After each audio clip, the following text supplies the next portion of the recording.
Bismillahirrahmanirrahim. Assalamualaikum warahmatullahi wabarakatuh. Selamat pagi, salam sejahtera untuk kita semua.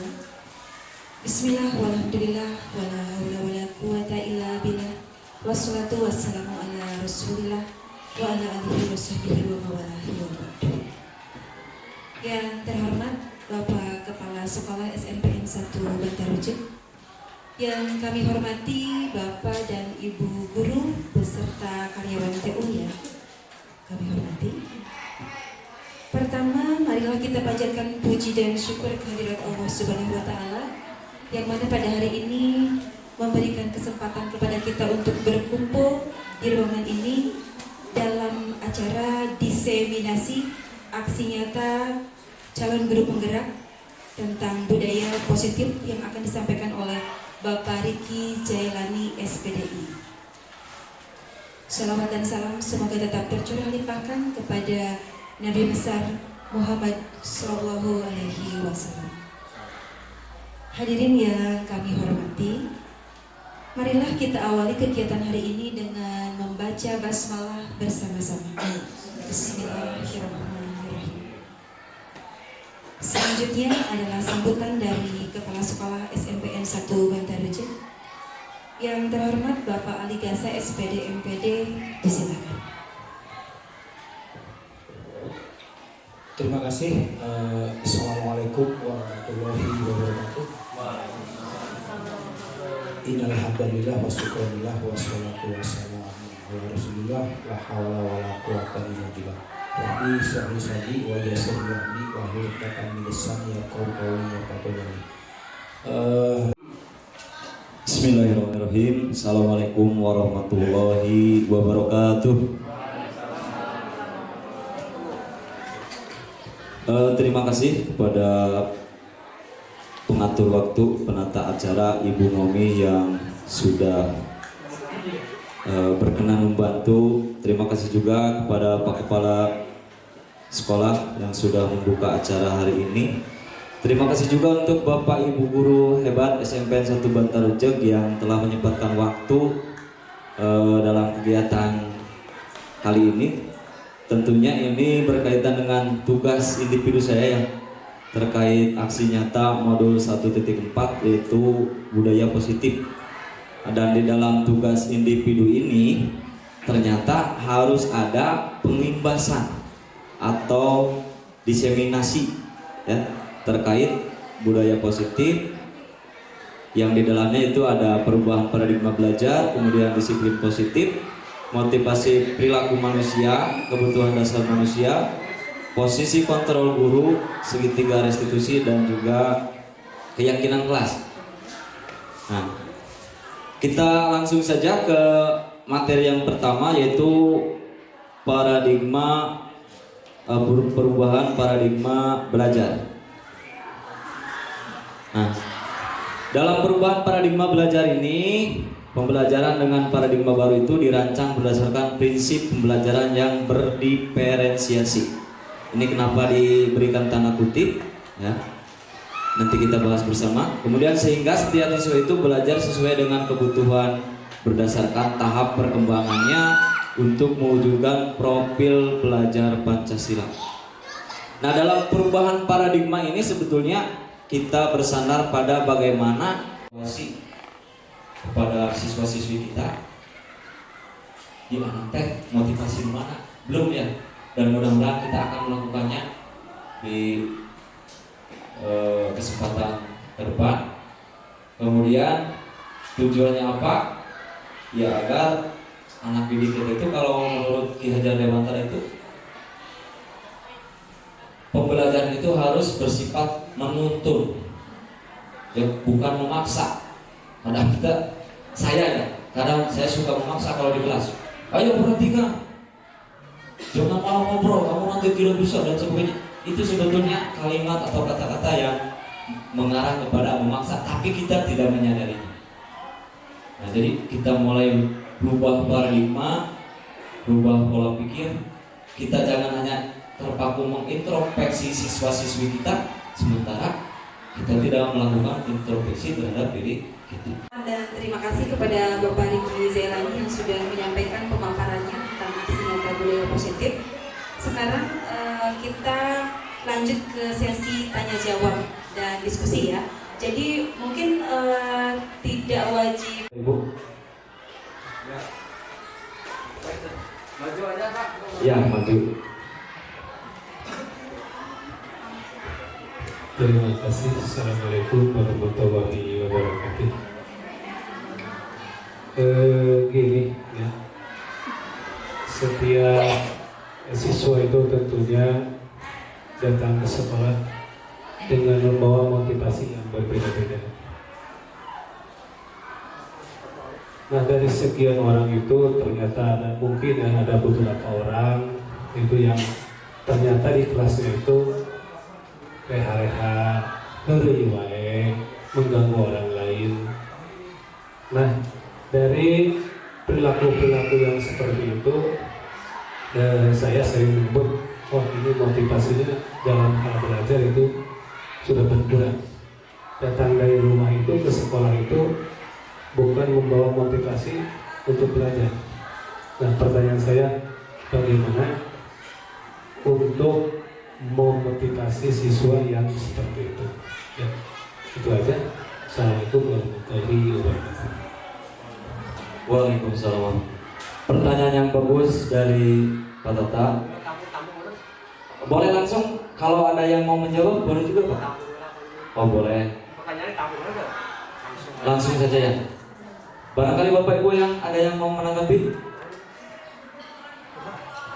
Ayo, ini jangan tegang ini. Sesi diskusi. Biar tidak tegang, kita ice breaking dulu ya. Oke, boleh berdiri Bapak Ibu. Nah, berdiri. Sambil ngopi nanti ya sebentar lagi insya Allah. Silakan berdiri. Sekarang berhadapan. Nah, berarti yang Banjar ini berhadapan dengan Banjar ini, yang Banjar ini berhadapan dengan Banjar. Ya, saling berhadapan dengan arahkan pandangan ke teman Bapak Ibu, arahkan. Silahkan senyum lebar. Saya hitung 1 sampai 30 detik. Ya, ayo. Saling berhadapan, perhatikan temannya. Senyumnya harus terlihat giginya, jangan ditahan. Ya, ayo, ya, perhatikan temannya, senyum yang lebar, jangan ditahan. Kira kita senyum, mau esena, tapi esek. Tapi ketika dibangun dengan sebuah game permainan seperti tadi, anu teu yang sering jadi sirik, kalau tinggali temannya sendiri, gitu ya. Nah, oke, terima kasih Bapak Ibu hebat. Langsung kalau tidak ada yang mau menanggapi, saya coba tanggapi pertanyaan dari Pak Tata tadi terkait motivasi yang ternyata anak itu tidak memiliki motivasi untuk belajar, yang tidak malah. Timah teh anak pindah ulinya sampai bijak jangan gitu tak? Begitu ya, sederhananya ya betul ya. Nah, bagaimana cara kita memotivasi anak yang seperti itu? Nah, langkah pertama kalau menurut saya kita home visit, kita identifikasi dulu di rumahnya itu anak seperti apa. Apakah dari orang tuanya itu dapat 5 kebutuhan dasar itu? Nah, itu ya. PR kita itu seperti itu. Kita home visit, kita datang ke rumahnya, kita berdialog dengan orang tuanya, berdialog dengan siswanya. Nah, dengan langkah restitusi tadi.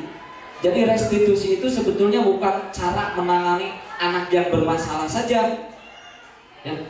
Tapi bagaimana anak itu yang datang konyong-konyong ke orang, cerita misalkan masalah sulit belajar di kelas, ya kita lakukan langkah restitusi. Konfirmasi dulu tadi, takutnya saya yang salah tangkap, karena tadi sesekali sambil ngepang acis. Ya, siap. Yang baru. Ya. Nah, tadi ada kalimat siswa jangan merasa bersalah. Nah, tapi bagaimana kalau maksudnya gini, kalau menurut saya kalau yang membuat kesalahan itu harus merasa bersalah, harus mengakui kesalahannya, supaya kedepannya tidak dilakukan lagi. Tapi kalau seseorang melakukan kesalahan, terus tidak merasa bersalah, takutnya nanti diulangi lagi kesalahan. Nah, bagaimana itu caranya supaya siswa itu kalau tadi tidak boleh merasa bersalah, tapi jangan sampai diulangi, misalnya bolos gitu, atau yang lainnya juga. Ya, atur nuhun.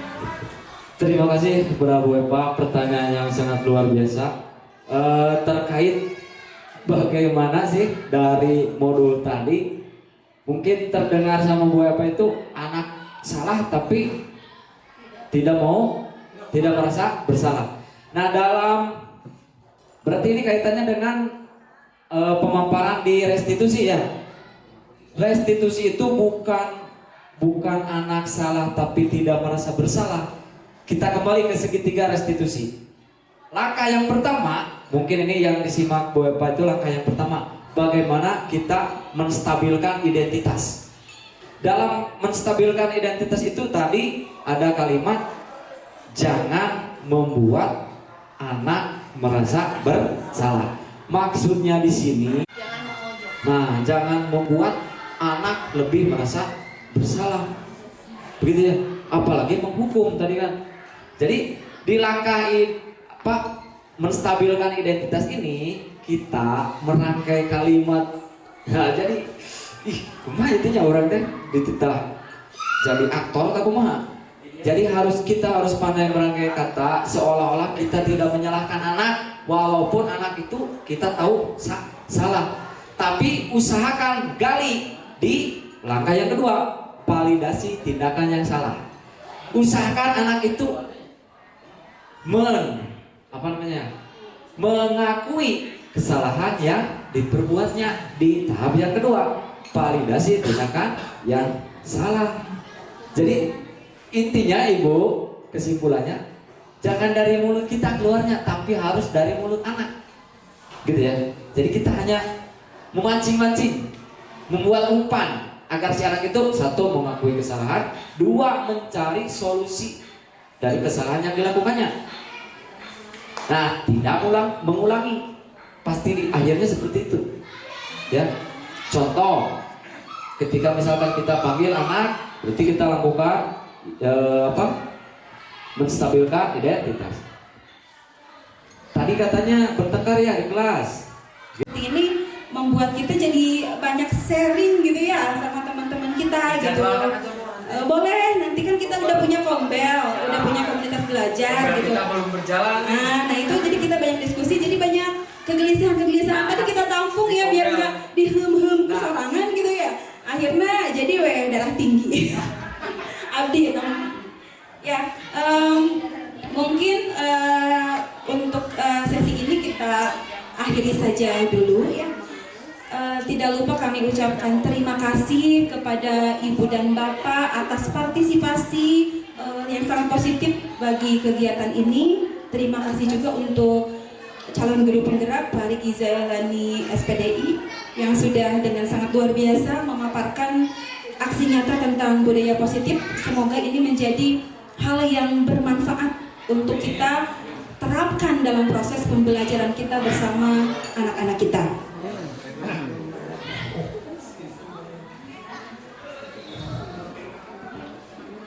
Ya, kita akhiri saja kegiatan ini dengan ucapan hamdalah bersama-sama. Alhamdulillahirabbil alamin, billahi taufiq wal hidayah.